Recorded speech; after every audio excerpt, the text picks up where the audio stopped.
残酷な天使のように少年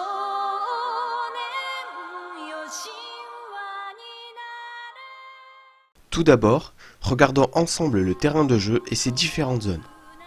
On retrouve des zones identiques à celles des autres jeux de cartes. À droite, la quête point ou point de quête. Vous y comptabiliserez les points de quête gagnés durant la partie. Plus bas, la zone de deck. C'est là que vous allez placer votre deck pour la partie. Juste en dessous, on trouve la discard pile, équivalente au cimetière. Vous y poserez toutes vos cartes utilisées ou détruites. En bas, au milieu, se trouve la Guardian Stack, ou zone de gardien. C'est ici que vous allez poser vos gardiens, c'est l'équivalent des points de vie. À gauche, l'extra deck. Déposez votre extra deck si vous en avez un. Cela n'est pas une obligation. Au milieu, la Battlefield, ou champ de bataille, c'est la zone où vous allez jouer vos cartes. Et tout en haut, l'élément principal de ce nouveau mode de jeu, la jauge Chrono Clash. Ce qu'on appelle le temps est la ressource du jeu. Chaque fois que vous paierez le coût d'une carte, vous devrez déplacer le compteur temps vers la zone de l'adversaire. À chaque fois que vous atteindrez le compteur 1 de l'adversaire, votre tour est terminé. Maintenant, on va regarder ensemble les cartes et les éléments qui les composent. Dans Evangelion Chrono Clash, il existe 3 types de cartes. Les battlers ou combattants, les cartes action et les battlers de l'extra deck qui sont des cartes action ou battlers. En bas à droite, on retrouve les capacités de gardien. Lorsque celle-ci est affectée en tant que gardien et qu'elle est attaquée, vous pouvez décider de résoudre ou d'ignorer les capacités de cette dernière si elle en a. En bas à gauche, vous avez la force du combattant ou gardien. Le combattant dont la force est la plus faible est détruite. S'il y a une égalité, les deux cartes sont détruites. Au-dessus, vous avez les capacités de la carte. Elles sont affichées sous forme de symboles. Ces derniers forment le langage du Chrono Clash système. Cela peut paraître difficile, mais au fur et à mesure de les jouer, vous les connaîtrez par cœur. Les symboles sont assez simples et intuitifs pour la plupart, ne vous inquiétez pas. Et pour terminer, nous avons en haut à gauche le coût de la carte. C'est grâce à ce chiffre que vous allez déplacer le marqueur de temps sur la jauge Chrono Clash. Comme les battlers, certaines d'entre elles disposent de capacités de gardien en bas à droite. Les règles sont les mêmes pour les deux. Au centre, nous avons les capacités de la carte action. Elles nous expliquent les effets de la carte. Et enfin, en haut à gauche, le coût en temps de la carte. Ces cartes sont plus grandes et plus puissantes que les autres cartes et sont placées dans la zone extra deck du terrain de jeu. Pas toujours faciles à invoquer, elles peuvent retourner une situation et vous mener à la victoire. La seule manière de piocher une carte de l'extra deck est de jouer une capacité avec l'icône piocher un extra. En bas à gauche, on retrouve la force de la carte. Au centre, ses capacités. Et enfin, en haut à gauche, son coût. Bien souvent plus élevé que les combattants normaux, la différence est qu'il ne s'agit pas d'un coût en temps. Il faut détruire vos battlers mis en jeu lorsque leur coût combiné est au moins aussi élevé que celui de la carte d'extra deck. Exemple, vous disposez de 2 battlers en jeu. En additionnant le coût de ces 2 cartes, nous arrivons donc à 6. Vous pouvez invoquer un battler de l'extra deck en main, ayant minimum un coût de 6.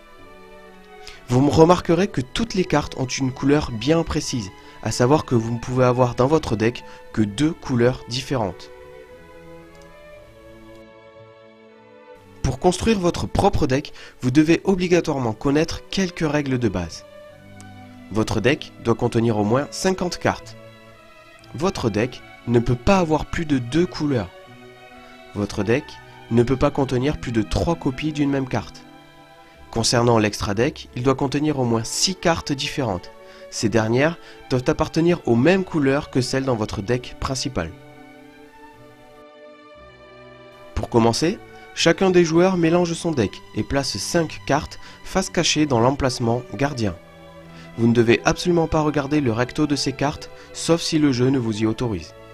Si un des joueurs, ou même les deux, possède un extra deck, mélangez ce dernier, puis placez-le dans la zone extra deck. Chaque joueur pioche 5 cartes de son deck afin de constituer une main de départ. Choisissez aléatoirement lequel des deux joueurs commence. Pour terminer, placez un compteur sur l'espace 0 de la jauge Chrono Clash. Un tour se déroule en 3 étapes. Engager signifie la tourner sur le côté pour montrer son utilisation. La dégager, c'est la remettre dans sa position d'origine. Si vous n'avez plus de cartes à piocher, vous perdez la partie. Durant cette phase, vous pouvez effectuer plusieurs actions dans l'ordre de votre choix et autant de fois que vous le voulez.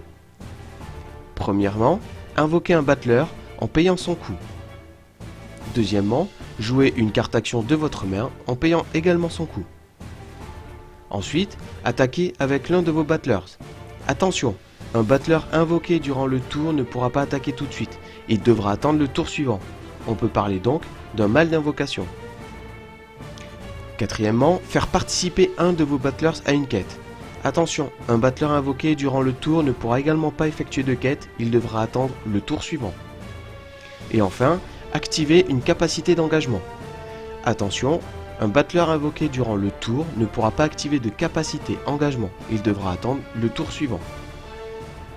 À chaque fois que le compteur de la jauge Chrono Clash atteint le +1 ou plus de votre adversaire, votre tour s'achève. Vous pouvez également choisir de passer votre tour, mais dans ce cas précis, placez le compteur sur le chiffre 3 de votre adversaire. À chaque fois que vous attaquez avec un battleur, engagez-le. Si un déclencheur d'attaque y figure, résolvez-le maintenant. Vous devez alors choisir de le faire attaquer un battleur ennemi engagé ou la pile de gardiens de votre adversaire. À chaque fois que vous attaquez un battleur ennemi engagé, comparez vos forces. Le battleur dont la force est la plus faible perd et est détruit. S'il y a égalité, les deux battleurs perdent et sont détruits. Les battleurs détruits sont envoyés au cimetière. À chaque fois que vous attaquez la pile de gardiens de votre adversaire, celui-ci doit révéler la carte du dessus de sa pile. Si une capacité de gardien y figure, votre adversaire a l'option de la résoudre immédiatement ou de l'ignorer. Si le gardien était un battleur, comparez sa force à celle du battleur attaquant. Si la force du gardien est supérieure ou égale que celle de l'attaquant, ce dernier est détruit. Si la force du gardien est inférieure à celle de l'attaquant, ce dernier reste en jeu. Le gardien est considéré détruit. Si la capacité du gardien possède un déclencheur détruit, résolvez-le. Si le battleur gardien avait des icônes de capacité, ignorez-les car elles n'ont d'effet que si le battleur était sur le champ de bataille. Si le gardien était une carte action, il n'y a pas d'effet supplémentaire et l'attaquant reste en jeu. Les gardiens sont toujours détruits après l'attaque.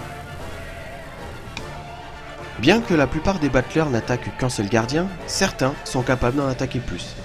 Ces battleurs ont une icône +1 attaque de gardien. A chaque fois que vous attaquerez avec un battleur possédant cette icône, il prendra pour cible un second gardien de la pile de gardiens de votre adversaire après avoir attaqué le premier gardien. Certains battleurs ont des +2 ou même +3 attaques de gardien et peuvent attaquer 2 ou 3 gardiens de plus. Parfois, un battleur plus attaque de gardien peut être arrêté en pleine attaque. Si un effet de gardien détruit l'attaquant, ignorez les attaques de gardien qui lui restaient. Si une capacité de gardien donne du temps à votre adversaire et que ce n'est plus votre tour, l'attaque est stoppée. Si l'adversaire n'a plus de gardien et qu'il reste encore des attaques de gardien à votre batteur, l'attaque est terminée et vous devez attaquer ce joueur une fois de plus pour l'éliminer. Certains battleurs préfèrent se battre, mais ce n'est pas le seul moyen de remporter la victoire. Participer à une quête vous permet d'envoyer vos battlers en mission secrète. Complétez 5 cartes et la victoire sera à vous. Pour envoyer un battleur en quête, engagez-le et placez n'importe quelle carte de votre main face cachée au-dessus de lui. Tant qu'un battleur a une carte sur le dessus, celle-ci joue le rôle de gardien mais ne protège que le battleur sur lequel vous l'avez posé. Si un battleur ennemi l'attaque, révélez la carte et résolvez-la comme s'il s'agissait d'une attaque de gardien.